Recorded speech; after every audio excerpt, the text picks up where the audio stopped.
go.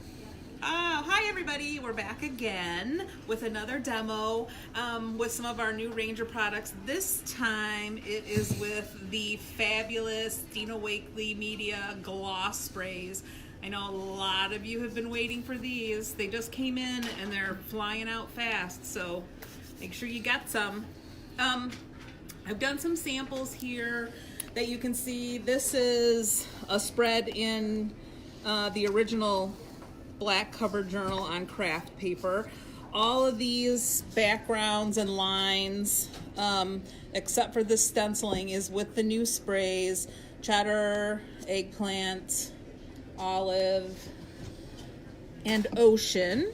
And then this is one of the new stamps that they're not in the store yet, so don't come running in for that. They should be coming in soon. Here's a couple of tags with some of the new chip pieces and layers of the gloss sprays, and then just some examples to show you what the colors look like on different. So this is on craft, this is on the black, and this is the turquoise and the olive on these two, the black and the craft tag.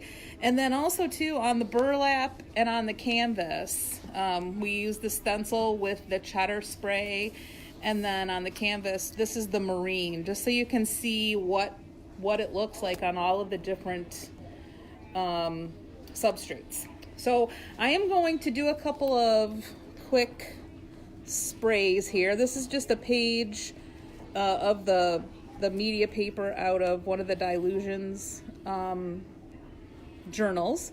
So let's just spray some stuff. All right, so this is the ocean,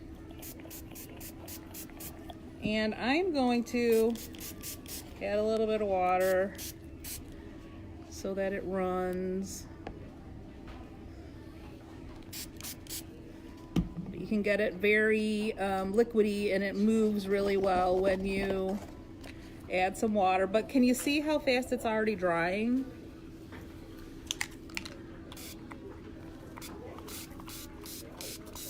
A little bit of cheddar, because who doesn't love cheddar?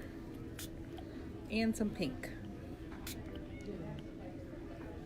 Now we can take this, and you can see I had already sprayed the olive on there. You get kind of a little bit of a bubbling because it's acrylic paint that's spraying out. So you don't necessarily get a nice even color, but it makes a really cool effect. Mm-hmm. And then it's kind of like a mask there. And these will be painted and great adds to your journals at a later time. I also prepped a couple of tags here to show you. I did some stenciling with the new stencil in white. Can you see that on the background there? I'm going to show you how it kind of creates a resist.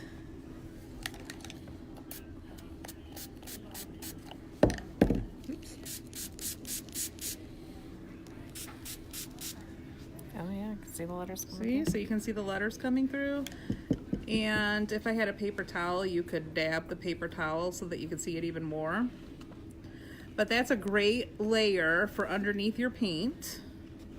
Of course, we don't want to waste this. Oh. We've got Michelle's watching, Florence, Lisa, Renee's Mary. gonna kill me. Hi guys. All right, Do you so see the mess she's making? for everybody? just a quick note, some of you might be wondering about the sprayers and clogging and things like that. I've had some of these colors since January, and when Dina did her class, she talked about a little bit of maintenance that has to be done with these, because it's acrylic paint, and when it dries, it'll form a skin. So the best way to keep your sprayers clean is to just wipe the sprayer off here, and once it dries, it's like a skin, so you can peel it off. I personally haven't had any issue, but you can kind of see, so that you can just scrape the skin off, and then your sprayer is clean again. So you're back to... Mary wants to know if the paint will dry on the letters. on on this the tag letters. you're using. Yes. Yeah, the paint will dry, but you can see how it's kind of bubbling up, so it's not going to be like a solid color like it would be on just a plain paper. So it creates like a resist. So your layering gives you some really interesting texture, just not solid layers. All right, and then I did this one with the insides of the letters from Dina's new alphabet stencils. It's 2 sheets that have all the letters, so you get the inners and the outers, so you can use both of them. I just spelt the word lucky because St. Patrick's Day is coming up with the inside letters. And I am going to...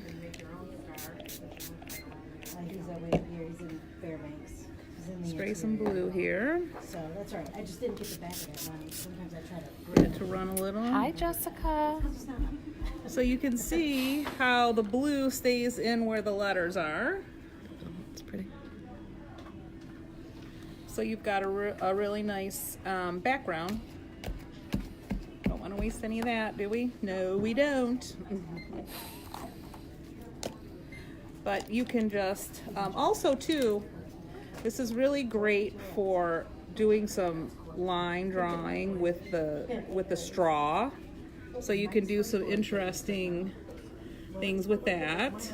And also, of course, my favorite, splattering. You can do that with the colors as well. You can see on this, see how this marine color has a little bit of the skin on there? Mm-hmm. So that's what you want to just make sure that you're cleaning off so that you can just keep spraying. Mary wants to know if once it's dry, if the paint is permanent. Yes, yes it is. Just like any acrylic paint. So if you spilt your vodka tonic on it, it wouldn't run the paint. Good to know. Good to know. This page that we did originally was just on the media paper with no gesso, so you can kind of see how the paint soaks into the paper. So you'll still get the color for your background. If you wanted it to sit on top, you could do a layer of gesso, white gesso or clear gesso, and you'll have your paint kind of stay on top of the paper instead of soaking in, because you can see it's very absorbent, this paper, so it absorbs the colors. Okay, so 12 new colors. Oh, and by the way, these sprays fit perfectly into the Tim Holtz Distress Spray tin. There's 12 colors, so if you get all the colors, you'll fill up one tin, and it's a great storage option there. Good to know. All right, guys. Thanks for joining us.